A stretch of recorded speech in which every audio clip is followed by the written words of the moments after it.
Maximum जो boss होते हैं उनमें यही प्रॉब्लम होती है कि मैं बॉस हूँ, मेरी बात माननी चाहिए। बात तो सही है आप बॉस हो तो आपकी बात ही मानेंगे।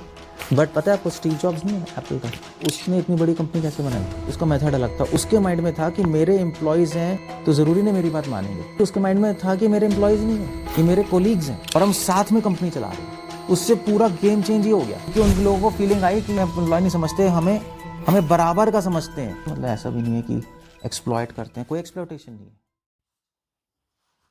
और वो क्वेश्चन है कि प्रभु जी क्रोध बहुत आता है, उस पर कंट्रोल कैसे करें? जैसे FAQ है नहीं, ऐसे माइंड कंट्रोल कैसे करें, चैंटिंग अच्छी कैसे करें, ऐसे ये क्वेश्चन है। क्रोध बहुत आता है, कंट्रोल कैसे किया जाए? सो अब ये मतलब नॉन डिवोटीज़ की प्रॉब्लम भी है, डिवोटीज़ की प्रॉब्लम भी है। ऐसा नहीं है कि डिवोटीज से एक्सेप्ट है। सो अब ये क्रोध क्यों आता है, दैट्स द होल क्वेश्चन। मतलब क्रोध आता है, उसका सॉल्यूशन अगर निकालना है तो उसके हमें कॉज पे जाना पड़ेगा। रूट क्या है? रूट ठीक कर देंगे तो प्रॉब्लम ठीक हो जाएगी। सो बीमारी है, बीमारी का कारण क्या है वो ख़त्म कर दो तो बीमारी ख़त्म। सो भगवान कृष्ण भगवान ने इसका कारण बताया हमें कि क्यों क्रोध आता है। सो सेकंड चैप्टर 61-62 वर्स, बहुत फेमस वर्स है। ध्यायतो विषयां पुंसा संगस्ते शुभ जायते, फिर संगात संजयते कामात, कामात क्रोध हो भी जायते। अब इसका सिंपल मतलब तो है कि आप जैसे जैसे किसी चीज़ के बारे में सोचते हो और सोचते रहते हो बार बार, ध्यायतो विषयां पुंसा संगस्ते शुभ जायते, सोचते सोचते उससे अटैचमेंट हो जाती है। अटैचमेंट हो जाती है। संगात संजायते कामा, जब सोचते सोचते उस चीज़ से आसक्ति हो आती है तो फिर धीरे धीरे आसक्ति के बाद सोचते सोचते उसको हैबिट पड़ जाती है, हमें ऑब्सेशन हो जाती है, एडिक्शन हो जाती है। नहीं, फिर आप छोड़ नहीं पाते उस चीज़ को। संगात संचायत काम, उसको कहते हैं काम। उसको प्राप्त करने की इच्छा आ जाएगी सोचते सोचते। शुरू में इच्छा नहीं होती, सोचते रहते हैं हम, इच्छा आ जाएगी। जैसे फॉर एग्जांपल हिरण्यकशिपु भैया, वो सोच रहा था कि मुझे विष्णु मेरा दुश्मन है। हिरण्यकशिपु के जो बड़े भाई या छोटे भाई वोटा हिरण्याक्ष को भरादेव ने मार दिया, तो उसने क्या विष्णु मेरा दुश्मन है। ये सोचते सोचते सोचते सोचते उसके मन में इच्छा आ गई कि मैं विष्णु को मारूंगा। और वो इच्छा इतनी स्ट्रांग हो गई उसकी कि मैं विष्णु को मारूंगा कि उसने तपस्या करनी शुरू कर दी। उसने ऐसी तपस्या की जो ब्रह्मा जी ने बोला कि आज तक किसी ने ना की है, ना कोई कर पाएगा। अपने प्राणों को अपनी हड्डियों में रख के उसने करोड़ों साल तपस्या की, सारा मांसवा सब खत्म हो गया उसका। सो इतनी ज़्यादा इच्छा आ गई उसके अंदर, स्ट्रॉन्ग डिज़ायर हो गई। और फिर कृष्णा कह रहे हैं जब ऐसी डिज़ायर स्ट्रॉन्ग हो जाती है, या ध्रुव भी तो उसने सोचा कि भी मेरे को मुझे राज्य नहीं मिल रहा, मेरा जो दूसरा भाई है उसको वो तान मेरे फादर लाइक करते हैं, मुझे लाइक नहीं करते। तो उसमें इच्छा गई कि मुझे भी राज्य चाहिए। अब सोचते सोचते सोचते सोचते उसमें राज्य प्राप्त करने की बहुत इतनी स्ट्रांग इच्छा आ गई कि वो घर छोड़ के जंगल चला गया।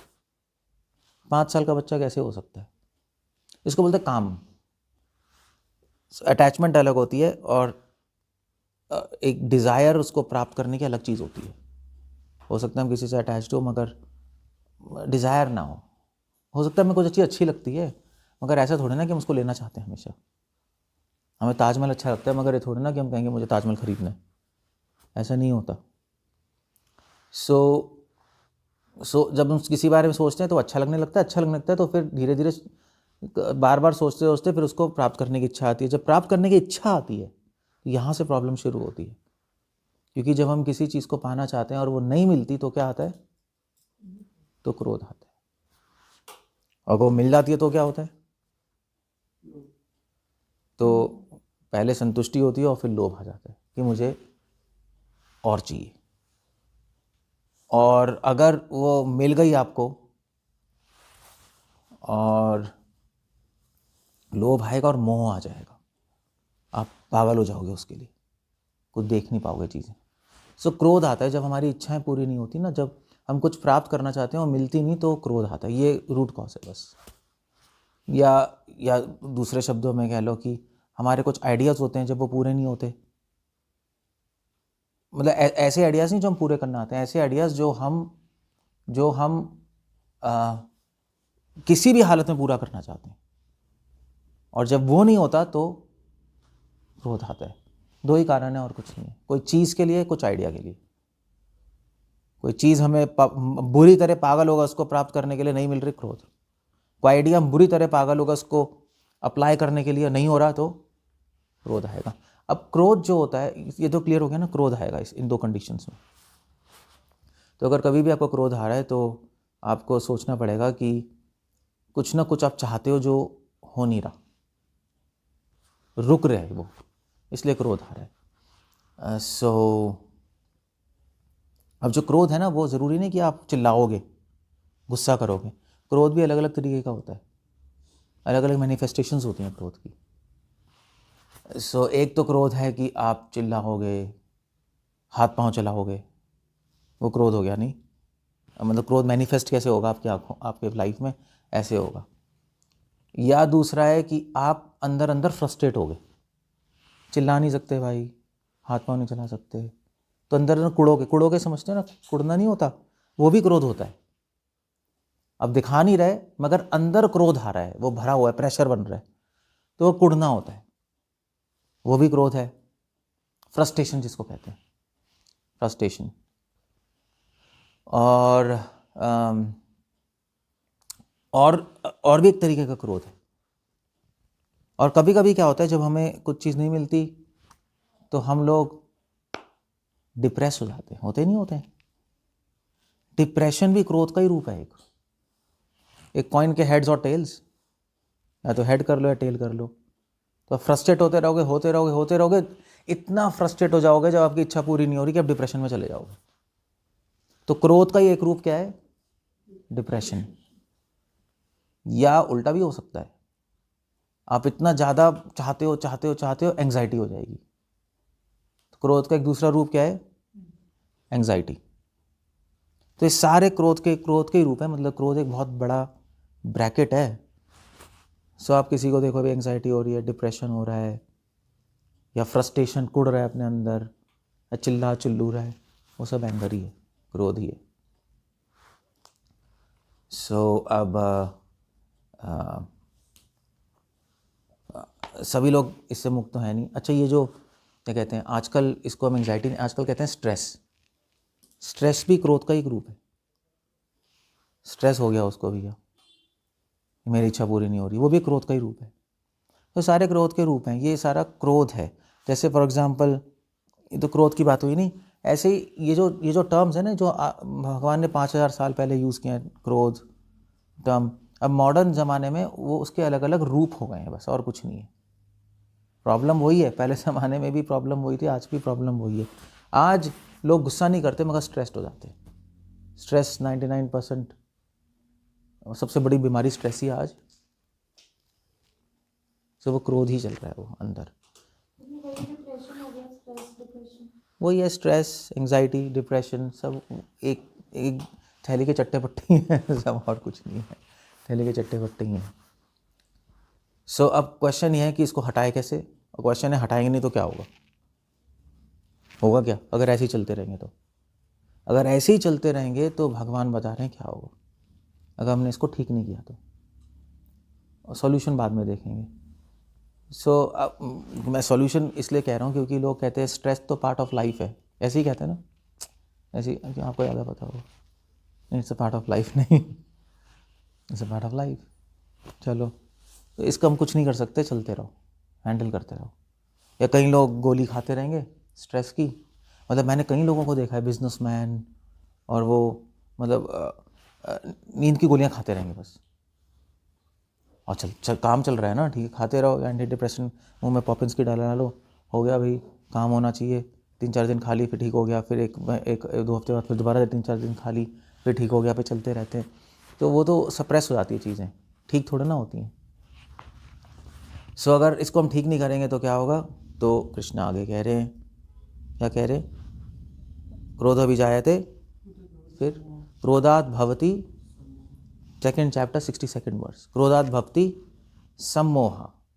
सम्मोह मतलब कि आदमी बिविल्डर हो जाता है, कंफ्यूज हो जाता है, क्या करे क्या ना करे, सॉल्यूशन नज़र नहीं आता उसको। भवति सम्मोह, सम्मोहात् स्मृति विभ्रमा, कंफ्यूज हो जाएगा, कंफ्यूज होने से फिर वो सब कुछ भूल जाएगा, क्या करना है क्या नहीं करना, कैसे करना चाहिए, मेमोरी लॉस होने लगेगी, उसको समझ नहीं आएगा क्या करना है।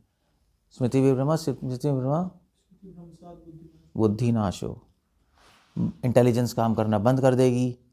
इंटेलिजेंस काम करना बंद करेगी तो क्या करेगा आदमी? आदमी वो करेगा जो करना नहीं चाहिए। क्या नहीं करना चाहिए? घर में आके लड़ाई। प्रॉब्लम ऑफिस में है, लड़ाई कहाँ हो रही है? घर में। वो ये तो बुद्धि खराब हो गई उसकी, बुद्धि खराब हो चुकी है उसकी। गुस्सा वाइफ पे, गुस्सा यहाँ, गुस्सा रिलेटिव से, 1000 टंटे जो होने नहीं चाहिए, उल्टा काम कर रहा है वो। बुद्धि नाशो प्रणश्यति, फिर उसके बाद सॉरी क्या था, स्मृति विभ्रमा बुद्धि नाशो, बुद्धि नाशो प्रणश्यति। और जब ये सब होने लगेगा तो फिर प्रणश्यति मतलब उस प्रणश्यति मतलब क्या होता है, किसी को पता है? प्रणश्यति नाश। फिर वो अपने ही गड्ढा खुद को देगा, अपनी ही सबसे बेस्ट चीज को वो खुद खराब करेगा, खुद ही अपने पैसे कमाए और लुटाएगा, शराब में, इसमें उसमें, फालतू की चीज़ों में, अपने लोगों को मारेगा, अपने पैर पे ही खुद कुल्हाड़ी मारेगा। बस ये होने वाला है प्रणश्यति। अब ये तो बड़ी प्रॉब्लम है, नहीं ये तो बहुत प्रॉब्लम है। इसलिए आप देखो आजकल जो जितनी भी प्रॉब्लम्स हैं, डाइवोर्सेस, हार्ट अटैक्स, चलो मैं बताऊंगा डाइवोर्सेस हो रहे हैं, क्यों हो रहे हैं? क्योंकि प्रॉब्लम शादी में नहीं है, प्रॉब्लम बाहर है जो घर में निकल रही है। बुद्धि खत्म हो गई ना, प्रॉब्लम बाहर है, लड़ाई घर में हो रही है, हस्बैंड वाइफ कर रहे हैं, प्रॉब्लम है नहीं उन दोनों के बीच में। ऐसी कुछ है नहीं, एवी कहीं तो निकालेगा। एक्चुअली मैंने कई फैमिलीज़ में देखा है कि बाहर सब बहुत अच्छे होते हैं, चिल्लाते चिल्लाते घर में है, होता है नहीं होता है। इसलिए पता है क्या कहा जाता है कि घर में तो शेर होते हैं, बाहर चूहे होते हैं। घर में हाँ ये वो ये कर देंगे वो कर देंगे, बाहर जाके भैया चूहे, क्योंकि दुनिया को तो बोल नहीं सकते।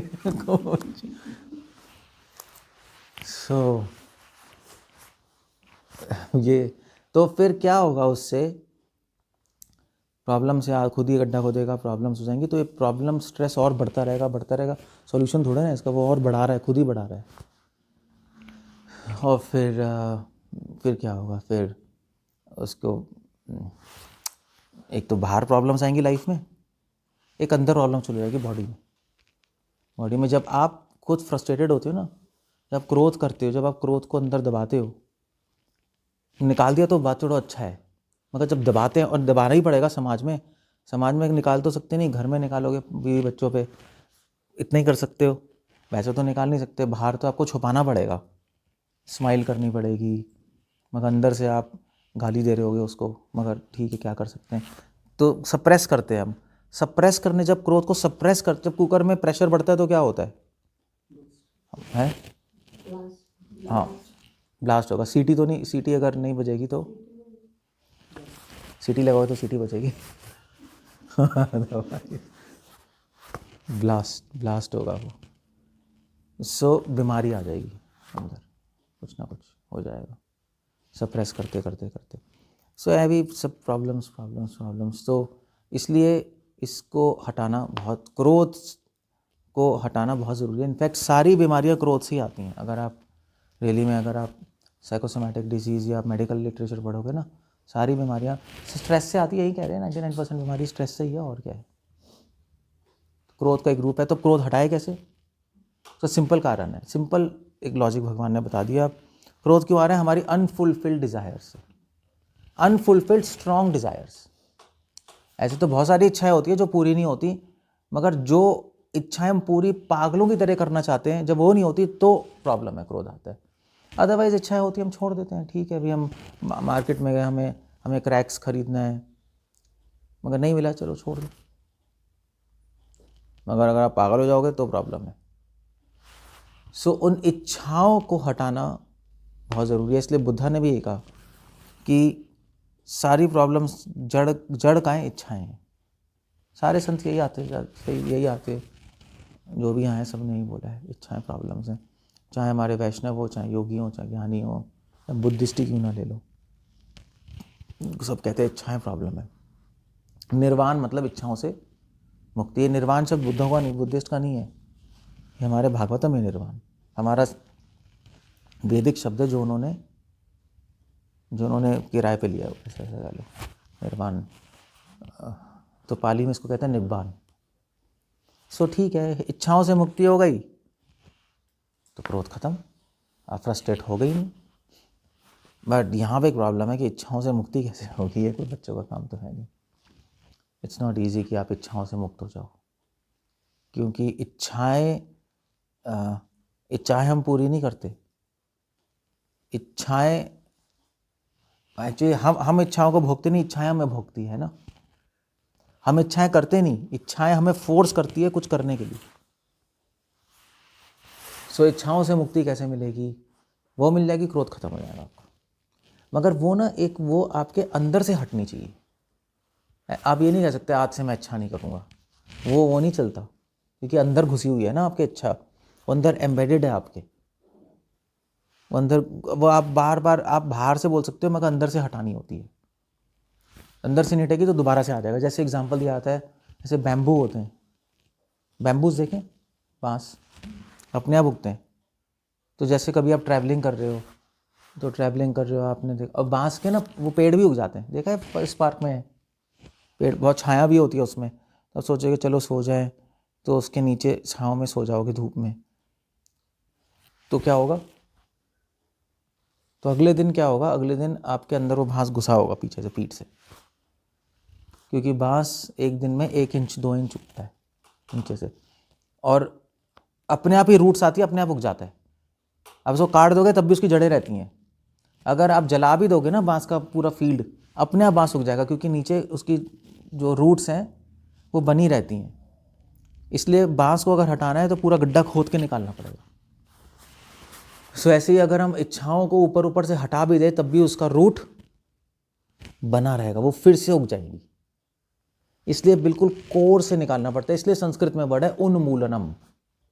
वो हम श्लोक नहीं बता रहा था, उन्मूलनम, मूलनम मतलब निकालना, उन्मूलनम मतलब कि उसको, मूल मतलब जड़ होता है, मूलनम मतलब जड़ से निकाल देना, उन्मूलन मतलब होता है कि जड़ समेत, मिट्टी समेत उसको निकाल देना, कि दोबारा उगने की चांस होए ना। सो अब क्या करें, कैसे निकालें? अंदर हाथ तो डाल नहीं सकते, या ऐसा भी नहीं है कि हम कुछ चीर के कुछ निकाल दें, ऐसा तो कुछ है नहीं। वो तो हमारे अंदर सटल बॉडी में घुसी पड़ी हैं डिज़ायर्स। सो कैसे निकालना है उसको, डिज़ायर्स को? उसको निकालने के लिए आपको सबसे पहले उन डिज़ायर्स को आइडेंटिफाई करना पड़ेगा, क्या है वो। अब गुस्सा आ रहा है तो आपको पहले देखना पड़ेगा शांति से बैठ के कि कौन सी मेरी इच्छा पूरी नहीं हो रही कि जिसकी वजह से मुझे ये गुस्सा आ रहा है। चाहे वो छोटी चीज़ हो चाहे बड़ी चीज़ हो, छोटी छोटी चीज़ों पे लोगों को गुस्सा आता है। लोग खाना खा रहे होते हैं, भैया रोटी दे दे, रोटी नहीं है, अबे इतनी देर हो रही है रोटी नहीं ला रही, गुस्सा आ गया। अब छोटी सी चीज़ है, कोई बड़ी बात तो है नहीं, बट गुस्सा तो आ गया। सो इसलिए वो गुस्सा क्यों है आपको देखना पड़ेगा। वो एक्चुअली मेरी रोटी खाने की इच्छा थी, या हो सकता है रोटी खाने की इच्छा नहीं हो, या ये हो सकता है कि आपकी इच्छा हो कि मेरी बात क्यों नहीं मान रही। रोटी के में प्रॉब्लम नहीं है, प्रॉब्लम है कि मेरी बात नहीं मानती। मैंने रोटी बोला लाती नहीं, हर काम में ऐसी करती रहती है, बस वो फिर गुस्सा गुस्सा गुस्सा गुस्सा आएगा। तो आपको रियली में आइडेंटिफाई करना पड़ेगा कि प्रॉब्लम कहाँ है, क्योंकि जनरली क्या होता है, हमें आंसर इसलिए नहीं मिलता क्योंकि हम प्रॉब्लम नहीं आइडेंटिफाई कर पाते। ये अच्छा डॉक्टर कैसे बीमारी ठीक करता है? वो डायग्नोज कर देता है प्रॉब्लम है, गंदा डॉक्टर डायग्नोज नहीं कर पाता। जो ऐसी सड़क छाप होते हैं, भी सर में दर्द हुआ, चलो कि दवाई खा लो, ये दवाई खा लो, ये दवाई। अब अच्छे डॉक्टर के पास जाओगे, वो कहेगा यार सर में दर्द तेरे इसलिए हो रहा है क्योंकि तेरे पेट में प्रॉब्लम है, वहाँ डाइजेशन नहीं हो रही, वहाँ से गैस उठ के ऊपर तेरे सर में जा रही है। ओहो हो, तो दवाई किसकी देनी है? पेट की देनी थी, सर की थोड़ी ना देनी थी, वो ठीक हो जाएगा। सो प्रॉब्लम आइडेंटिफिकेशन बहुत ज़रूरी है। इसलिए यहाँ पे भगवान ने एक्चुअली ये जो श्लोक है ना, ये सारे मैनेजमेंट वाले भी बोलते हैं श्लोक है, और इसका कंक्लूजन ये है कि आपको अगर स्ट्रेस हटाना है, स्ट्रेस की अगर बात करें, स्ट्रेस मैनेजमेंट में भी श्लोक आता है, स्ट्रेस क्रोध का ही रूप है, स्ट्रेस हटाना है तो आपको अपनी इच्छाएं आइडेंटिफाई करनी है, मतलब प्रॉब्लम आइडेंटिफाई करनी है कहाँ है। अब वो करना बड़ा मुश्किल है, क्योंकि उसको लग रहा था रोटी में प्रॉब्लम है, रोटी में प्रॉब्लम नहीं थी। अगर उसकी वाइफ रोटी भी टाइम पे देती ना तब भी गुस्सा आ जाता, किसी और चीज़ में निकलना था, क्योंकि प्रॉब्लम थी कि उसकी वाइफ उसकी बात मानती नहीं या 5 मिनट बात करके देती। अब उसके माइंड में है कि मेरी बात माननी चाहिए इमीडिएट, वो मान नहीं रही तो बस ठीक है, गुस्सा आता रहेगा। अब उसको आइडेंटिफाई करना पड़ेगा, भैया मेरी प्रॉब्लम ये है कि मैं चाहता हूँ कि मेरी वाइफ मेरी बात इमीडिएटली माने, ये प्रॉब्लम है ये। तो उसको अपने आप को चेंज करना पड़ेगा, नहीं मेरी बात इमीडिएटली मानना। भगवान क्या कह रहे हैं, अगर आप ये भगवान असुर और दैवी गुण में क्या बोल रहे हैं, आसुरों की टेंडेंसी होती है मेरी बात इमीडिएटली मानी जाए, मेरी बात नहीं मानोगे तो मैं चिल्लाऊंगा। तो आपको विवेक लगाना पड़ेगा, नहीं यार ये अच्छा नहीं है, तो असुर बनती है।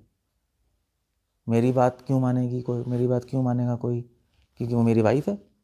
नहीं, मेरी बात, मैं कंट्रोलर नहीं हूँ, समझे? तो आपको अपने आप को पूरा, आपको एक्चुअली अपनी फिलॉसफिकल आउटलुक चेंज करनी पड़ेगी, समझे? आपको अपना पूरा कॉन्सेप्ट चेंज करना पड़ेगा, तब जाके वो प्रॉब्लम हटेगी। ऐसे बोलने से नहीं होगा, नहीं आज से मैं क्रोध नहीं करूँगा, नहीं होगा। तो हम प्रॉब्लम क्यों आइडेंटिफाई कर रहे हैं, क्योंकि हमें अपना कॉन्सेप्ट चेंज करना है।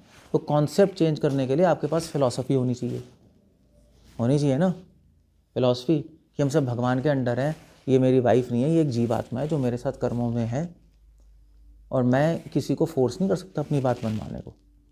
बल्कि अगर वो 5 मिनट बाद रोटी ला रही है तो मुझे थैंक यू ही करना चाहिए, क्योंकि नहीं लाएगी फिर क्या करोगे? कहीं वाइफ्स नहीं करती, खुद बना लो, ज़्यादा ही बन रहे हो, फिर क्या कर लोगे?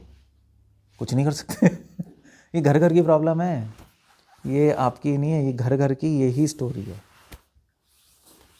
तो इसलिए अगर आप अपना फिलॉसफिकल आउटलुक चेंज कर दोगे, आप सोचोगे भाई सब भगवान के दास हैं, आत्मा है, अगर मेरे लिए कोई भी कुछ कर रहा है संसार में तो उसके लिए मुझे धन्यवाद होना चाहिए, क्योंकि इस संसार में कोई किसी के लिए कुछ नहीं करता, सब अपने लिए ही करते हैं। तभी यहाँ पे पढ़े हम यहाँ पे तभी पढ़े क्योंकि अपने लिए ही करते हैं। अगर दूसरों के लिए, भगवान के लिए कर रहे थे तो वहाँ होते, अब पता लग गया तो अब थैंक यू बोलोगे, वो 10 मिनट बाद भी लाएगी तब भी थैंक यू बोलोगे, तो फिर वो प्रॉब्लम, आपको गुस्सा नहीं आएगा तो हो सकता है वो भी चेंज हो जाए कि भैया आजकल तो गुस्सा नहीं करते, चलो ठीक है। So you see the point. तो इसलिए मैं कह रहा था कि प्रॉब्लम आइडेंटिफिकेशन सबसे मुश्किल है। आंसर इस संसार में प्राप्त करना बहुत ईजी होता है, प्रॉब्लम आइडेंटिफाई करना सबसे मुश्किल काम है। प्रॉब्लम हो गई तो आंसर झटके से आ ही जाएगा। आदमी इसी में घूमता रहता है, उसको प्रॉब्लम समझ ही नहीं आती। इसीलिए काउंसलर्स होते नहीं है, साइकोलॉजिकल काउंसलर होते हैं, मैरिज ब्यूरोज होती हैं कि भी लड़ते वाइफ हस्बैंड आते हैं मैरिज ब्यूरो, तो वो क्या कर रहे होते हैं, वो प्रॉब्लम आइडेंटिफाई कर रहे होते हैं। वो हस्बैंड बोल रहा होता है ये देखो ये तो बाथरूम में पेस्ट को ऐसे रख देती है, मैंने 1000 बार बोला पेस्ट को ऐसे नहीं रखना, तो वो पेस्ट को दबा देती है, पीछे से दबा के करना है, वो ऐसे ही निकाल के, छोटी छोटी बातों में यहाँ होती हैं। मेरे पास वो 1000 चीज़ें आती रहती हैं, मैं ये सुनता रहता हूँ। सो अब वो जो मैरिज ब्यूरो वाला ट्रेंड होता है इसमें, वो देख रहा होता है यार ये प्रॉब्लम नहीं है, कुछ और चल रहा है, समझ गए? तो इसलिए साइकोलॉजिकल काउंसलर होते हैं, इसलिए वैष्णव सीनियर डिवोटी होते हैं। से हम क्या करते हैं, अब हमारे पास कोई आता है कि प्रभु जी ऐसा बोल रहा है या ऐसा बोल रहा है, हम वो सुनते ही नहीं, हम उसके पीछे देखना चाहते हैं कि उसकी इच्छा क्या चल रही है। ये तो बाहर की चीज़ चल रही है, उसके पीछे क्या चल रहा है। हो सकता है कि वो डिवोटी उसको लाइक ना करता हो, और फिर हर बात में प्रभु जी ऐसा नहीं करता, ऐसा नहीं कर सकते। प्रॉब्लम है ही नहीं वो ऐसा नहीं करता, करेगा तब भी प्रॉब्लम होगी उसको। प्रॉब्लम है कि उसको लाइक नहीं, अब लाइक क्यों नहीं करता, तो उसको अकेले बैठ के पूछना पड़ेगा यार क्या एक्चुअली क्या हुआ, तेरा रिलेशनशिप कैसा है।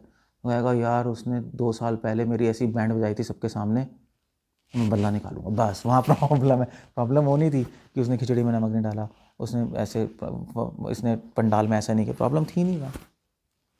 सो फिर सीनियर डिवोटीज ये देखते हैं प्रॉब्लम्स और फिर इसको हटाते हैं। तो एनीवे, चाहे साइकोलॉजिकल काउंसलर हो, मैरिज ब्यूरो वाला हो, चाहे साइकोलॉजिकल काउंसलर्स भी ऐसी प्रॉब्लम निकालते हैं। तो कभी कभी क्या होता है कि प्रॉब्लम बचपन में होती है, इतनी पुरानी प्रॉब्लम भी यहाँ पे स्ट्रेस की तरह आ जाती है। तो कभी कभी क्या होता है, आपको अभी बीमारी आई तो कोई साइकोलॉजिकल काउंसलर के जाओगे, वो कहेगा अभी तेरा बचपन में कुछ तेरे पापा ने तुझे मारा था, बहुत पापा बहुत मारते थे, उसका डर घुस गया तेरे में, और आज उससे तेरे को कैंसर हो गया। कहोगे क्या उठपटांग चीज़ है, उठपटांग लग रहा है, नहीं लग रहा है, ये क्या है, बचपन में हो गया आज कैंसर हो। अब ये सब रिलेशनशिप्स हैं, वो स्ट्रेस अंदर घुसता है और धीरे धीरे धीरे वो जैसे बांस बढ़ता है, बढ़ता रहता बढ़ता रहता बढ़ता रहता है, और लोग ठीक कर देते हैं उससे। जब वो फियर ख़त्म हो जाता है तो ठीक कर देते हैं। सो इसलिए अब हमें अपने लिए यूज़ करना है, दूसरों के लिए नहीं। हमें बैठ के ध्यान से सोचना है कि प्रॉब्लम कहाँ है, ये आपको सोचना है बैठ के। कैसे सोचोगे, वो फिलॉसफी से सोचोगे। आपको टूल्स भी तो होनी चाहिए आइडेंटिफाई करने के लिए प्रॉब्लम कहाँ है। तो टूल्स, प्रॉब्लम को आइडेंटिफाई करने के लिए टूल्स होने चाहिए। सो टूल्स क्या है, टूल्स है, ए हरी बोल, आपको बोल रहा हूँ बैठना है।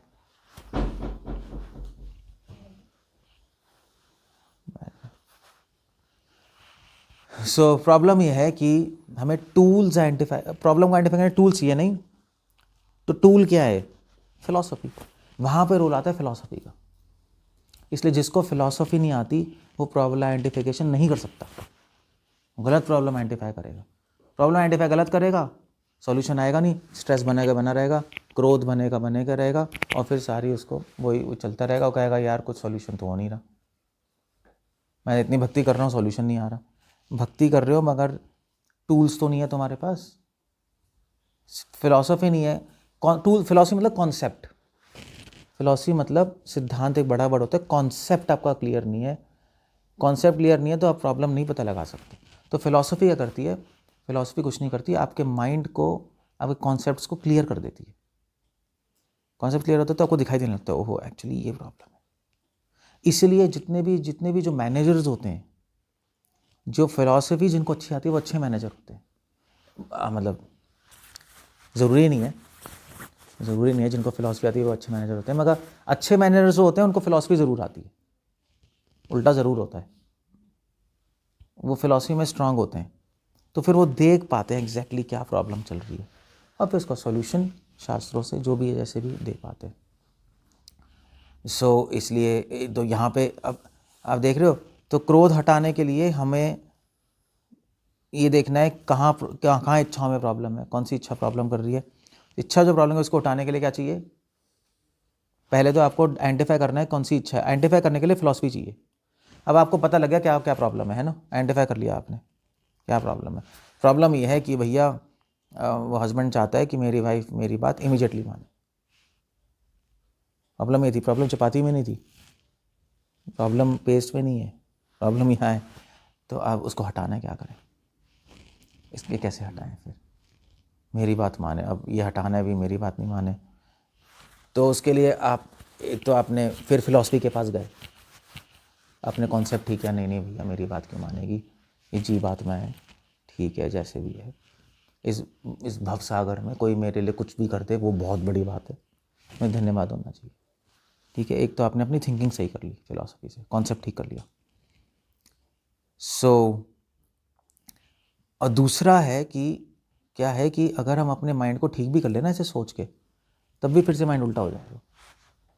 क्योंकि पता है मन क्या है, हमारी इच्छाएं क्या है, हमारा मन स्प्रिंग की तरह है।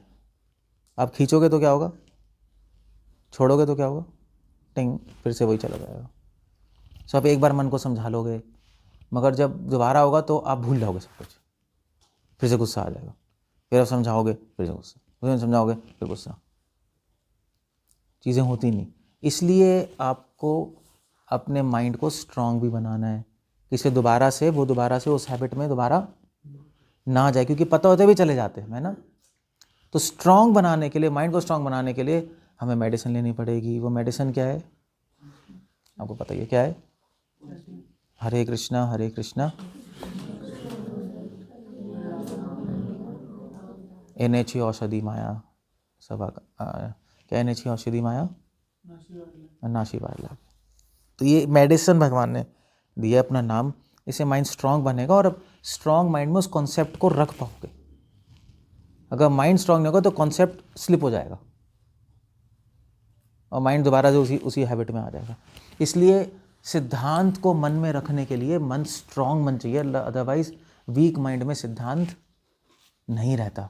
इसलिए जो लोग फिलॉसफी पढ़ते हैं या किताबें पढ़ते हैं, चैंटिंग नहीं करते, वो प्रैक्टिकली कर नहीं पाएंगे सब कुछ जानते हुए भी। ये वीक माइंड है ना, उसका स्लिप हो जाएगा वो कॉन्सेप्ट वहाँ से। इसलिए दोनों चीज़ें चाहिए, श्रवणम और दैट्स वही महाप्रभु ने कहा है। बट उसका लॉजिक ये है जो मैंने बताया है, क्यों दोनों चीज़ें चाहिए।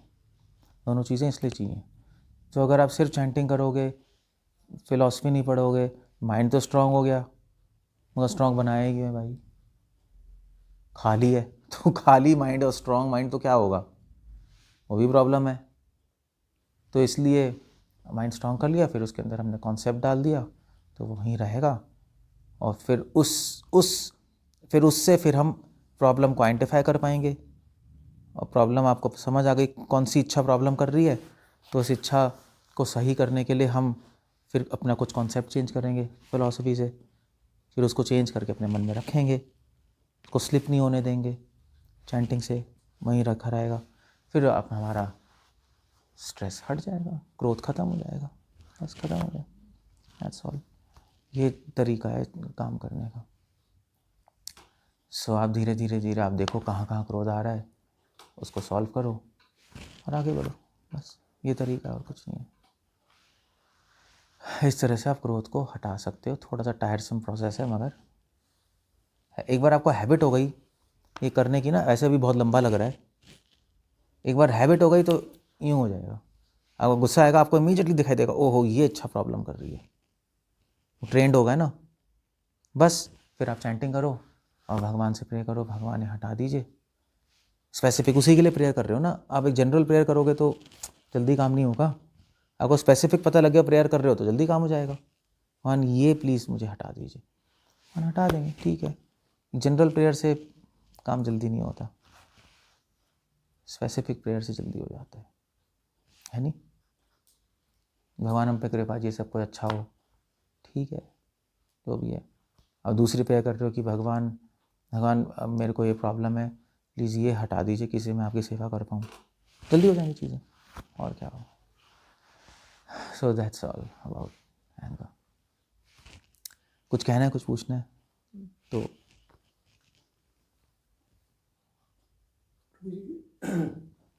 जैसे हमने बात कर दी कि desires, but sometime general expectations होती है। जैसे मेरा स्टाफ है, डेफिनेटली जब कोई स्टाफ कोई काम नहीं करता या तो गुस्सा आता है, and sometimes to have a control, गुस्सा करना भी चाहिए कभी। गुस्सा एक्चुअली कहावत है, do not be angry, use anger. गुस्सा हम यूज़ करते हैं, गुस्सा होते नहीं, इसमें बहुत अंतर है। जैसे क्लास में टीचर गुस्सा यूज़ करती है, वो गुस्से वाली थोड़ी ना होती, ज़रूरी थोड़ी ना गुस्से वाली टीचर हो, वो यूज़ करती है कभी कभी बच्चों को कंट्रोल करने के लिए। तो इसलिए आपको यूज़ करना है उसको उनके कल्याण के लिए। ऐसा नहीं है कि आपकी एक्सपेक्टेशंस पूरी नहीं हो रही तो आप उनको डांटते रह रहे हो, वो एक अलग सिनेरियो है। वो ऐसा बॉस तो हमेशा गुस्सा करता रहेगा। नहीं, आप कभी कभी यूज़ करना है, करो उनको सही करेक्शन पाथ पे लाने के लिए, दैट्स ऑल। जो लोग गुस्सा ही करते रहते हैं, इनके अंदर ही गुस्सा घुस जाता है, एम्प्लॉयज़ बात नहीं मान रहे, वो हर चीज़ में फ्रस्ट्रेट होता रहेगा, हर चीज़ में फ्रस्ट्रेट होगा ना, क्योंकि इसके माइंड में कॉन्सेप्ट घुस गया कि मेरे एम्प्लॉयज़ मेरी बात नहीं मानते। तो गुस्सा करता रहेगा, फिर वो और गुस्सा करेंगे, फिर और बात फिर और कॉम्प्लेक्स होती रहेगी सिचुएशन। सो बेस्ट है कि आप कोर्स करेक्शन करो गुस्सा करके, यूज़ करके, ठीक है आप ऐसा नहीं करना चाहिए, आपको ऐसा करना चाहिए, और फिर क्या होगा, फिर अगर वो अच्छा करेंगे तो प्रेज भी करोगे आप, हमेशा गुस्सा नहीं करोगे, तो न्यूट्रल हो गए ना, गलती की आपने यूज़ कर लिया, कुछ सजा नहीं की, वहाँ पे प्रेस कर दिया, तो बस तो फिर ठीक हो जाएंगी चीज़ें। अगर हमारा कॉन्सेप्ट ही गलत है कि मेरी एक्सपेक्टेशंस पूरी नहीं हो रही, मेरी बात नहीं मानते, फिर तो प्रॉब्लम है, फिर तो गुस्सा ही आता रहेगा, फिर ठीक नहीं होगा, फिर स्ट्रेस आ जाएगा, स्ट्रेस आ जाएगा। आपको ये देखना है कि मेरी बात क्यों नहीं मान रहे, ये हमें देखना है। अब हो सकता है कि गलती वहाँ नहीं, गलती हमारे में है, प्रॉब्लम हम में है, प्रॉब्लम उनमें नहीं है, क्योंकि और कंपनी से तो मानते हैं, हमारे ही नहीं मान रहे। सो इसलिए ना, इसलिए कोई भी प्रॉब्लम होती है ना, उसके अंदर आधी वहाँ होती है, आधी अपने अंदर होती है, मगर अपने अंदर आदमी देखता नहीं। वही तो भगवान कह रहे हैं कि हमारी कुछ इच्छाएं हैं जो पूरी नहीं हो रही हैं, इसलिए हमें फालतू में गुस्सा आता रहता है उन पर, बेकार की चीज़ों पे। हो सकता है मैक्सिमम मैनेजर्स, मैक्सिमम जो बॉस होते हैं, उनमें यही प्रॉब्लम होती है कि मैं बॉस हूँ, मेरी बात माननी चाहिए। बात तो सही है, आप बॉस हो तो आपकी बात ही मानेंगे। बट पता है आपको, स्टीव जॉब्स नहीं है एप्पल का, स्टीव जॉब्स जो है, उसने इतनी बड़ी कंपनी कैसे बनाई, उसका मेथड अलग था। उसके माइंड में था कि मेरे एम्प्लॉयज़ हैं तो ज़रूरी नहीं मेरी बात मानेंगे, क्योंकि उसके माइंड में था कि मेरे एम्प्लॉयज़ नहीं है, ये मेरे कोलीग्स हैं और हम साथ में कंपनी चला रहे हैं। उससे पूरा गेम चेंज ही हो गया, उससे पूरा गेम चेंज हो गया, क्योंकि उन लोगों को फीलिंग आई कि ये मेरे को, हमें एम्प्लॉय नहीं समझते, हमें बराबर का समझते हैं। सारी बड़ी कंपनी ऐसी चलती हैं जो अच्छी होती है। जापान की जो कंपनी मित्सुबिशी, मतलब नंबर टोयोटा, उसका मालिक भी, उसका कॉन्सेप्ट भी है कि वो कब हमेशा कहता है आप एम्प्लॉयज़ नहीं हो, हम साथ में हैं, बराबर के हैं। और आप जाओ स्टीव जॉब, एप्पल जाओ, एप्पल अब वो हवा में तो नहीं बोल रहा बराबर के हैं, ऐसे माइक पे चिल्ला नहीं रहा, रियली में आप जाओ वहाँ पे, उन्होंने एप्पल में इन्फिनिटी क्रॉस बनाया हुआ है, बीच में एक जगह है जहाँ पे सब मिलते हैं, सारे मैनेजर सब मिलते हैं, स्टीव जॉब्स भी आता है, साथ में खेलते हैं गेम्स, साथ में खाते हैं, और अगर कोई प्रमोशन होती है तो जेन्युइनली वो लोगों को प्रमोट करता है, और मतलब लैविशली पे करते हैं, मतलब ऐसा भी नहीं है कि एक्सप्लॉइट करते हैं, कोई एक्सप्लॉइटेशन नहीं है, चलता है। सो प्रॉब्लम हमें है। कुछ मैनेजर्स ना खड़ूस होते हैं, ठीक है, खड़ूस, तो उसकी नेचर ही गंदी होती है, तो आदमी मानता ही नहीं बात, कैसे मानेगा। सो इसलिए हमें पहले अपने अंदर भी देखना चाहिए प्रॉब्लम्स क्या हैं। आधी नहीं 90% प्रॉब्लम वहीं से शुरू होती है, क्योंकि ये बात क्यों नहीं, आप उसको पैसे मिल रहे क्यों नहीं मानेगा, फ्री में तो नहीं कर रहा, पैसे मिलने के बाद में ना आ रहा, तो भाई कुछ ना कुछ गड़बड़ तो है, आप में ही गड़बड़ है, आपकी बात मानने का मन उसका नहीं कर रहा। क्यों नहीं कर रहा, अब आपको देखना है क्यों नहीं कर रहा। घर में भी ऐसे ही है, भाई बच्चे नहीं मान रहे बात, क्या करें, मेरे पास आते हैं डिवोटी या नॉन डिवोटी, क्या करें स्वामी जी, भाई बच्चे बात नहीं मानते, बड़ी परेशानी है, बड़े गंदे हैं, ये हैं वो हैं। तो मैं बोलता हूँ भाई हो सकता है तेरे में प्रॉब्लम हो,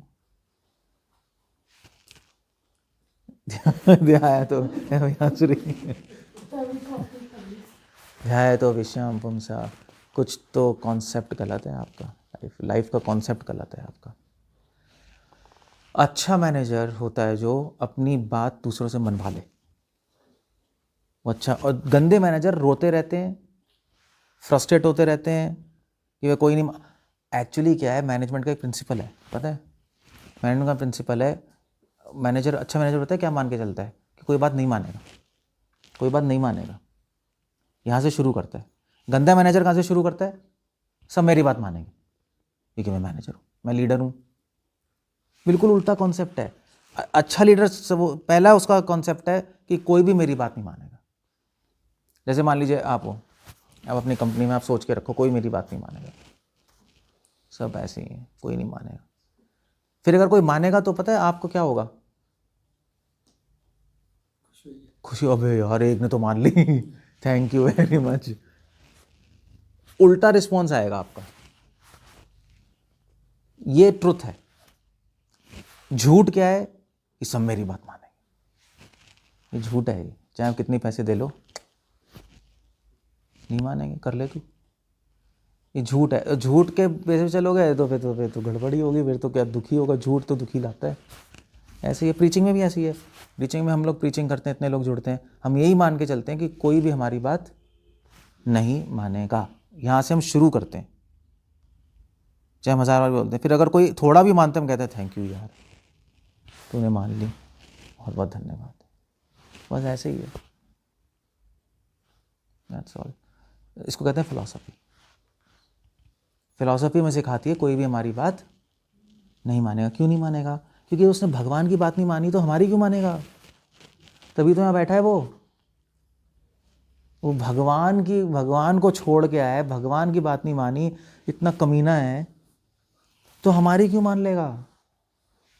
चंद पैसों के लिए पैसे मुंह पे फेंक के भागेगा वो। या यहाँ पे भी डिवोटीज भी, आप भी क्यों बात मानोगे हमारी? अगर वो भगवान को छोड़ के आया है तो हमारी, हम तो फिर भी छोटे मोटे डिवोटी, हमारी बात क्यों माननी है किसी को? नहीं मान रहे, भाड़ में जाओ। तो फिर हमें फिलॉसफी ने सिखा दिया ना कि रियलिटी क्या चल रही है, उसको भी नहीं पता असली में क्या चल रहा है, हमें पता है।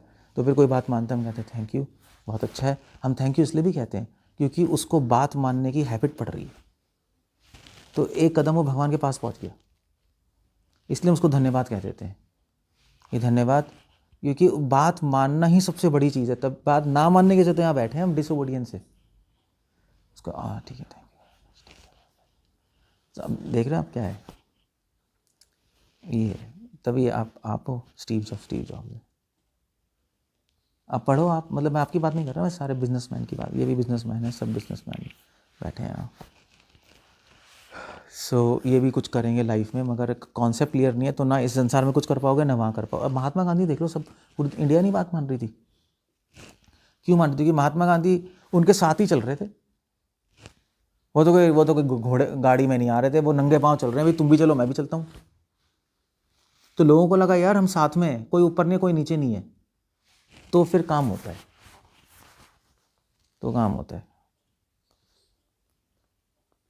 फिलॉसफी है। और क्या पूछना?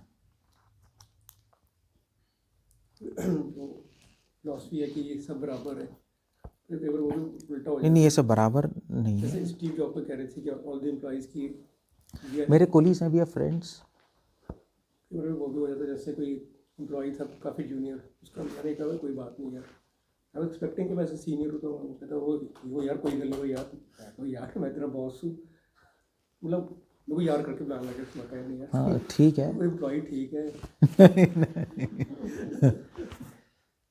वैसे अमेरिका में सब एक दूसरे को नाम से बुलाते हैं, पता है आपको?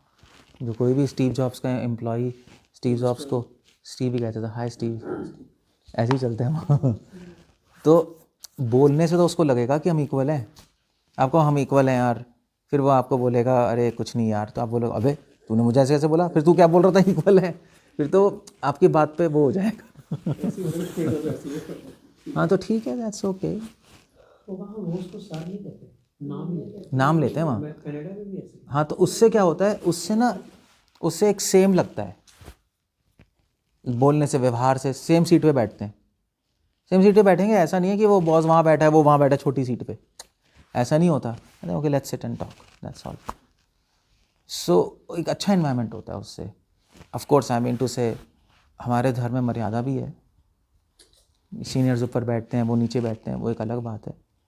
मर्यादा, वहाँ पे मर्यादा ही खोई हुई है, वहाँ पे मर्यादा खोई हुई है। मगर यहाँ पे मर्यादा तो एक ऊपर की चीज़ है, बेसिक प्रिंसिपल खोया हुआ है यहाँ पर। यहाँ पे एक बेसिक प्रिंसिपल खोया है, यहाँ पे मैं ऊपर वो नीचे, ये जो एक थिंकिंग है ये गलत है। हमारे धर्म में मर्यादा थी, मगर ऊपर वाला नहीं सोचता था मैं ऊपर हूँ, वो कभी नहीं सोचता था मैं ऊपर हूँ, मैं भी नीचे हूँ वो भी नीचे, वो नीचे वाला सोचेगा मैं नीचे हूँ, वो भी सोचता मैं भी नीचे हूँ, दैट्स ऑल। सो कॉन्सेप्ट गलत है, इस मामले में वो बेटर है हमसे। यहाँ पे मर्यादा के नाम पे एक्सप्लॉइट करते हैं, है नहीं, मैं ऊपर हूँ देखो तू नीचे है, तेरी औकात ही है, ब्राह्मण शूद्र, यही तो चला। उन्होंने शोषण किया इस बात का, कॉन्सेप्ट उड़ गया। इसलिए श्रील प्रभुपाद ने कहा है कि हमारा धर्म सिखाता है कि प्रैक्टिकली हम ऊपर नीचे हैं बट स्पिरिचुअली हम इक्वल हैं एज अ सोल। सो जब वो लोग कुछ जो भी कर रहे हैं इट्स यहाँ से बेटर है, बेस्ट नहीं है, यहाँ से बेटर ऐसे ही है। हमें कोई सर्विस मिले और वो सर्विस हम ठीक से कर नहीं पा रहे हैं, उसमें फ्रस्ट्रेशन आ रहा है, तो इसमें ये हम सर्विस ठीक से नहीं कर पा रहे और उसमें मतलब आप लोगों पर फ्रस्ट्रेशन आ रहा है, क्यों नहीं हो रहा है ये चीज़। हाँ, हमें क्यों नहीं हो रही चीज़, क्रोध आ रहा है अपने ऊपर, फ्रस्ट्रेशन हो रही है, ये ठीक है, मगर ये तब तक ठीक है जब तक आप सर्विस को ठीक करने की कोशिश नहीं कर रहे। सर्विस ठीक से नहीं कर रहे और फ्रस्ट्रेशन आ रही है और फिर और सर्विस को करेक्ट भी नहीं कर रहे, रोते ही जा रहे। फ्रस्ट्रेशन तब अच्छी है जब आप फ्रस्ट्रेशन को यूज़ करो चीज़ को ठीक करने के लिए, अदरवाइज बेकार है। नहीं, रोने का फ़ायदा ही क्या है जब आप ठीक नहीं कर रहे चीज़ को। रो लो भाई, फिर सोचो यार क्यों ऐसा, क्या प्रॉब्लम है, और ठीक करने की कोशिश करो, दैट्स ऑल। फिर भी अगर सर्विस नहीं कर पा रहे 1 बार 2 बार 3 बार, तो फिर संतुष्ट हो जाओ, ठीक है ऐसे ही, इतना ही मेरी कैपेसिटी है, मैं इतना ही कर सकता हूँ, इसको एक्सेप्ट कर लो और आगे बढ़ो, दैट्स ऑल।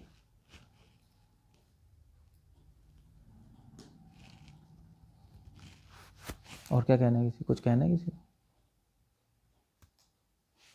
तो मतलब सिचुएशन आने पर ही पता चलता है कितना क्रोध है कैसे।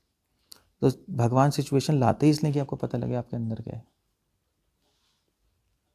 अदरवाइज भगवान ऐसी सिचुएशंस बनाएगी।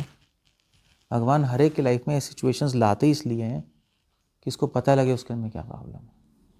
मगर मूर्ख सिचुएशन से ही लड़ता रहता है और अपने अंदर झांक के नहीं देखता, वो मूर्ख है। वो विद्वान होता है, जब प्रॉब्लम्स आती हैं वो सोचता है कि यार प्रॉब्लम का एक कारण मैं खुद हूँ, एक्सटर्नल फैक्टर भी हैं मगर एक कारण मैं खुद हूँ। तो बाहर का तो ज़्यादा कंट्रोल नहीं होता हम पे, अपने अंदर मैं ठीक कर लूँ, अपने आप ठीक कर लोगे तो बाहर अपने आप ठीक हो जाएगा।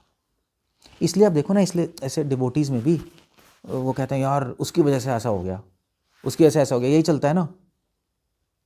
फिर वो उसने ऐसा कर दिया, उसकी वजह से मेरा ऐसा हो गया, वो ऐसा कर रहा है, वो ऐसा पॉलिटिक्स कर रहा है, वो कर रहा है। एक्चुअली आधी प्रॉब्लम उसके अंदर है, उसके अंदर प्रॉब्लम है क्योंकि उसको सिचुएशन को देखना ही नहीं आ रहा। वो सिचुएशन भगवान ने उसकी लाइफ में सिचुएशन क्रिएट किया, ऐसे तो नहीं आ जाएगा ना सिचुएशन। हर चीज़ भगवान के कंट्रोल में, भगवान उसको सिचुएशन में रखा है उसको कुछ सिखाने के लिए, मगर वो अंदर झांकने की बजाय बाहर झांक के देख रहा है और उसको कोई फ़ायदा नहीं है उस चीज़ का, कोई फ़ायदा नहीं होगा और उसको क्रोध आता रहेगा, फ्रस्ट्रेशन होती रहेगी, फिर वो दबा के अंदर बैठ जाएगा, चलो ऐसे ही प्रॉब्लम्स ही प्रॉब्लम्स है।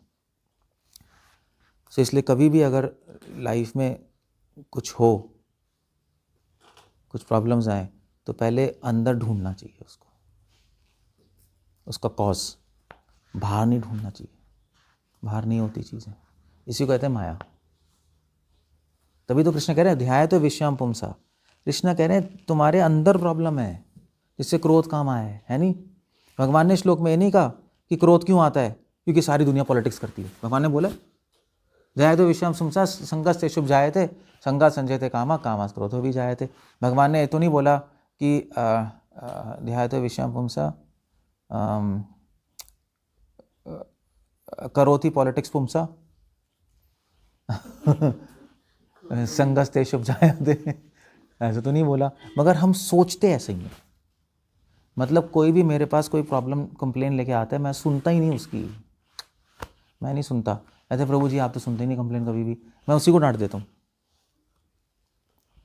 उसको बताने के लिए भगवान ने तेरे पे कृपा की है भाई, तू इस प्रॉब्लम में सिचुएशन में आ गया, अब ये सिचुएशन ही एक शीशा है जो दिखाएगी तेरे अंदर प्रॉब्लम क्या है। सिचुएशन नहीं आएगी तो कभी नहीं पता लगेगा, चलते रहोगे। इसलिए भागवतम में लिखा है कि एक्चुअली क्या होता है कि जो ये भी एक चीज़ होती है। कुछ लोग कहते हैं कि यार हम ज़्यादा अब जितनी भक्ति करते हैं उतनी प्रॉब्लम्स बढ़ जाती हैं। कभी होता है ऐसा, होता है ना, आधा पूजा पाठ करते हैं, आधा भक्ति करते हैं, प्रॉब्लम्स ही प्रॉब्लम्स आगे, पहले ठीक थे यार हम, जब से भक्ति शुरू की है, 1 प्रॉब्लम, 2 प्रॉब्लम, 3 प्रॉब्लम, ये हो क्या रहा है?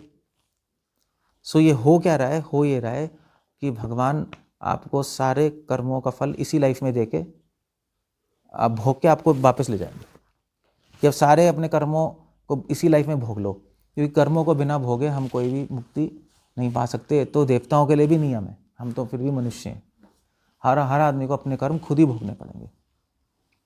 इसलिए एक पोएट है, वो यही कहते हैं कि मेरा पैर तो नहीं आ रहा वीडियो में, आपको देखना पड़ेगा। तो एक पोएट कहते हैं कि क्या, पेन के बारे में, पेन, दुख के बारे में। तो एक लेबनीज फिलोसफर है, तो वो कहता है, पता है क्या नाम था, खालिद ऐसे कुछ, पता है, नाम याद नहीं आ रहा, खालिद पता नहीं क्या नाम है, he is a famous philosopher. तो वो अपनी पोएम में लिखता है कि दुख के बारे में लिख रहा है। तो कह रहा है कि दुख एक ऐसी चीज़ है जो, मतलब उसने भगवान से बोला कि भगवान मुझे दुख क्यों आ रहे, तो भगवान ने कुछ आंसर नहीं दिया। इसने दोबारा पूछा, 1000 साल बाद दोबारा पूछा, भगवान दुख क्यों आ रहे, कोई आंसर नहीं। 1000 साल बाद दोबारा पूछा कि दुख क्यों आ रहे, कोई आंसर नहीं। फिर 1000 साल बाद उसने बोला, उसने फिर 1000 साल भगवान से पूछा कि भगवान मुझे दुख क्यों आ रहे। तब भगवान ने उसको धीरे से बोला कि दुख मेरी बहुत बड़ी, दुख मेरा प्यार है, दुख मेरा नाइफ है, मेरे नाइफ है जिसमें मैं तेरी सारी गंदगी बाहर निकाल देता हूँ और तुझे पूर्ण शुद्ध बना के अपने पास वापस डालूंगा। इसलिए दुख की प्रशंसा करना सीखो। अब क्या है ये, इसको कहते हैं फिलॉसफी, सो तभी इस श्लोक में ध्याय, तो ये श्लोक बच्चों का नहीं है, ये मतलब हम कोट तो कर देते हैं ऐसी, जो प्रैक्टिकल जो जीता है श्लोक उसको पता है श्लोक क्या है ये, मगर हम करते नहीं ऐसा, हम करते नहीं, हम दूसरों को ब्लेम करते हैं, गुस्सा करते हैं, उसकी वजह से, इसकी वजह से, ये वो 1000 किताबें पढ़ के भी ज़ीरो वहीं पर। How do you do that? So इसलिए anyway, ये कहानी है। सब मैनेजर लेवल पे हम उसको डिनाई तो नहीं कर सकते ना, कोई कंप्लेन करे, कोई कुछ बोल रहा है, कोई कंप्लेन करता है तो पहले तो मैं उसी को पहले तो उसी को बोलता हूँ कि तेरे में प्रॉब्लम है कुछ। ऐसा नहीं है कि हम रैली में प्रॉब्लम सॉल्व नहीं करना चाहते। कोई कंप्लेन कर रहा है कि प्रभु जी पंडाल में चेयर नहीं लगी, तो मैं क्या बोलूँ, तू इधर आ, तेरे में प्रॉब्लम है। ये तो नहीं है चेयर नहीं लगाएंगे चेयर लगवा देंगे। कोई कंप्लेन करना है, प्रभु जी वो डिवोटी सही से सेवा नहीं कर रहा, वो चेयर नहीं लगा रहा, बकवास है, ये है वो है, उसके बोलने के ढंग से पता लग जाएगा कि वो कंप्लेन कर रहा है या रैली में वो इशू एड्रेस कर रहा है। बोलने से पता लग जाएगा। अगर वो बोल रहा है प्रभु चेयर नहीं लगी, उस डिवोटी ने लगाया, आप लगवा दीजिए, हम लगवा देंगे। अगर आके बोलेगा कि प्रभु जी वहाँ चेयर नहीं लगी, वो स्वामी ने चेयर नहीं लगाई, वो तो ऐसा ही है, ऐसे ही करते हैं हमेशा, बस फिर उसको लेक्चर देना पड़ेगा 1 घंटा कि तू पर्सनल एजेंडा ले आया है, इशू नहीं लेके आया, तो पर्सनल हो गया ना, सीधा नाम लेके पर्सनल हो गया, तो प्रॉब्लम है उसके अंदर। फिर हम उससे पूछेंगे, तू इधर आ, तुझे तेरे साथ कुछ हुआ था, उसने कुछ किया था 1 साल के अंदर चेयर तू भूल जाता वो है, अबे ऐसे देखो। फिर उसको समझाना पड़ेगा कि कोई किसी का बुरा नहीं करता, कोई किसी का कुछ नहीं करता, अपने ही कर्म अपने पास आते हैं। इसलिए आप कभी ज़्यादा भक्ति करोगे तो प्रॉब्लम्स आएंगी, तो आपको खुश होना चाहिए कि भगवान इसी लाइफ में आपको सारे पापों का, पुण्य का भोग करा के आपको अपने पास ले जाने के लिए तैयार कर रहे हैं। बस और पेशेंटली चलते रहो, जो भी सॉल्यूशन करना है करते रहो, बट उससे फ्रस्ट्रेशन नहीं होगी, आपको स्ट्रेस नहीं आएगा। ठीक है, चलते हैं जैसा भी। ये आदत है, तो आदत के कारण ज़्यादा फ्रस्ट्रेशन आता नहीं कि माइंड वीक है, कमज़ोर मन ये इस कॉन्सेप्ट को अपने माइंड में नहीं रख पाएगा। मैंने बताया ना, भूल जाओगे। माइंड वीक क्यों है? चैंटिंग वीक है, चैंटिंग वीक है, माइंड स्ट्रांग नहीं है, इसलिए दोबारा से उसी हैबिट में फॉलो जाएगा, वैसे ही सोचना शुरू कर देगा, वैसे ही सोचना शुरू कर देगा, वैसे ही सोचना शुरू कर देगा, कुछ होगा नहीं फिर समझने के बाद भी। परमानेंट चेंज तो आना चाहिए ना, तो मतलब काफ़ी टाइम भक्ति करने के बाद चैंटिंग अच्छा नहीं हुआ, फिर से उस स्टेज में आ गए, एक टाइम टाइम बाद टाइम परमानेंट। टाइम लगता है, थोड़ा सा टाइम लगता है चीज़ में, ऐसे ही। आपको क्या पूछना है? क्वेश्चन तो आपके माइंड में, मैं देख रहा हूँ। प्रभु हाँ मुझे पता था। एक तो प्रभु जब इमीडिएट एंकर आता है फिर तो चैंटिंग वैंटिंग कुछ काम नहीं आती फिर तो। वो तो है ही। Precaution is better than cure. आप प्रिकॉशनरी चैंटिंग नहीं कर रहे शायद, मुझे नहीं पता, आपको अपनी लाइफ में देखना है।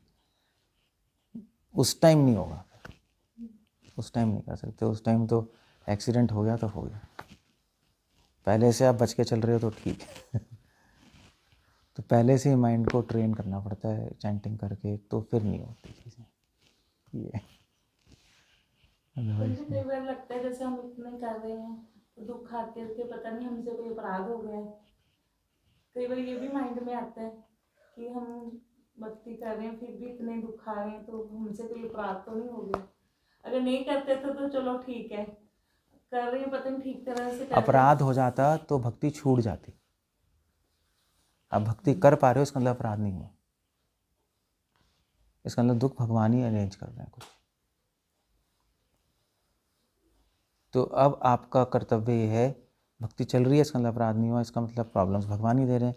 अब वो कर्तव्य है अपने अंदर झांक के देखना कि मेरे में कुछ है प्रॉब्लम्स, या मैं प्योर नहीं हूँ, मैं अपने आप को प्योर बनाऊँ।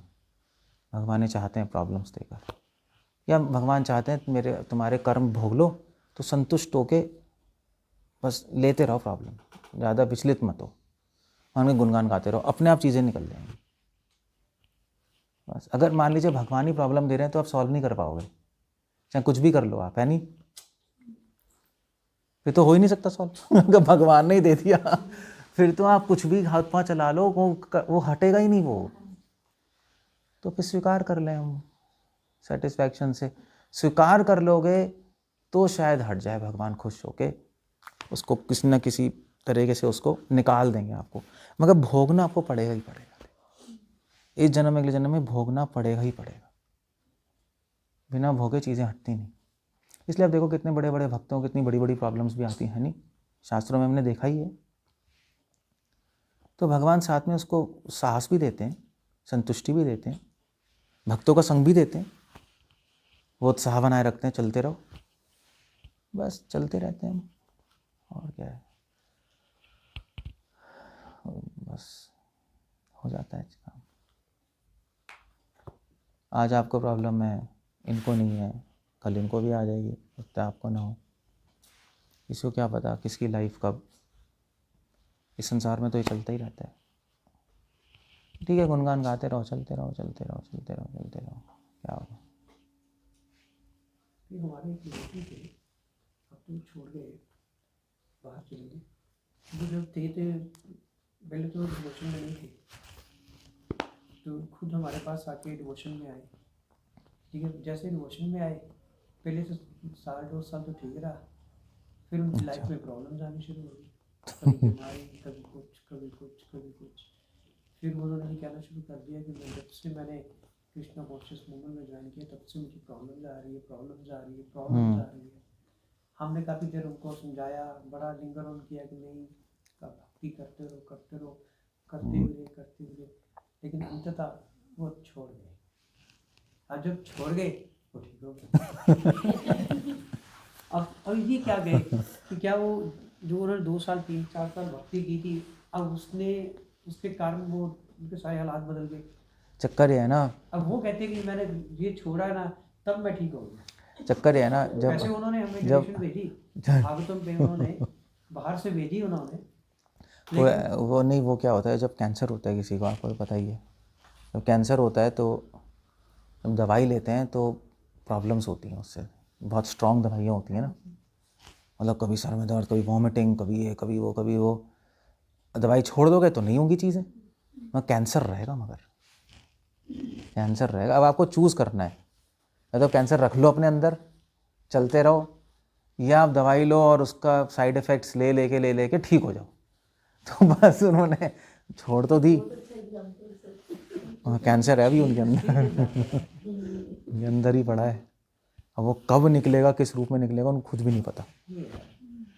तो भैया जिसको भी कैंसर होता है आप पूछ लो, वो दवाई डालेगा अंदर, नहीं बाल उड़ जाते हैं, इतना ज़्यादा हालत ख़राब होती है, आदमी कहते हैं इससे तो मर जाएं, बट फिर भी कैंसर से इतना डर होता है कि वो डालता रहेगा अंदर, ठीक हो जाए यार। तो ऐसे ही है, भक्ति डालते रहो, चाहे कितनी प्रॉब्लम हो रही है, हम ठीक हो जाएंगे अंदर से, भगवान के पास चले जाएंगे। वरना जन्म पे जन्म पे जन्म पे जन्म होते रहेंगे, और क्या होगा बताओ। That's all. हाँ, ये बता देना। इसलिए दुख भगवान का एक बहुत बड़ा गिफ्ट है, जिससे हम ठीक होते हैं। भगवान ने दुख बनाया हमें क्योर करने के लिए, अगर हम उल्टा सोचते हैं उसके बारे में।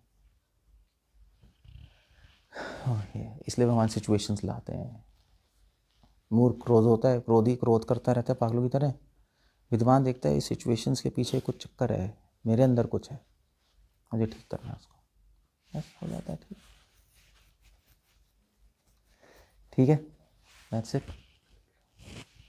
हरे कृष्ण। बंद करना।